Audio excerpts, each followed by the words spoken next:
Hi hello welcome to మగువా channel. పురోహితురాలు ఏంటి? పురోహితుడు అనబోయి పురోహితురాలు అంటున్నాను అనుకుంటున్నారా?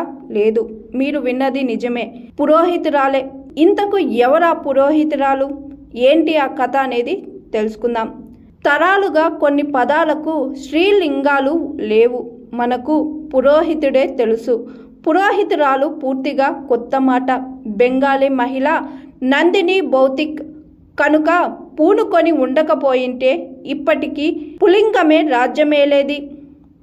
కోల్కతాకు చెందిన నందిని కొన్ని భ్రమల్ని బద్దలు చేశారు. వ్యవస్థ పెను నిద్ర వదిలించారు. ఆమె సంస్కృతం చదువుకున్నారు, అందులో డాక్టరేట్ సాధించారు.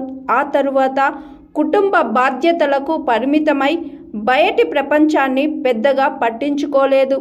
తన రెండో కూతురి పెండ్లి సమయంలో ఎక్కడా పురోహితులు లభించకపోవడంతో నేనే మాంగళ్యధారణ మంత్రాలు ఎందుకు చదవకూడదు అనే ఆలోచన వచ్చింది నందినికి. అలా ఆమెలోని పురోహితురాలు సమాజానికి పరిచయమైంది. తనిప్పుడు శ్రాద్ధ కర్మలు నిర్వహిస్తున్నారు, అన్నప్రాసనలు, నామకరణ మహోత్సవాలు జరిపిస్తుంది. మధ్యలో సంభోచితంగా రవీంద్రుని గీతాలను వినిపిస్తుంది.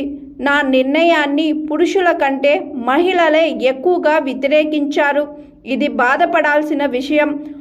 ఓ మార్పును స్వీకరించలేనంత బలహీనంగా మహిళలను తొక్కిపెట్టింది మన సమాజం అంటారు ఆమె.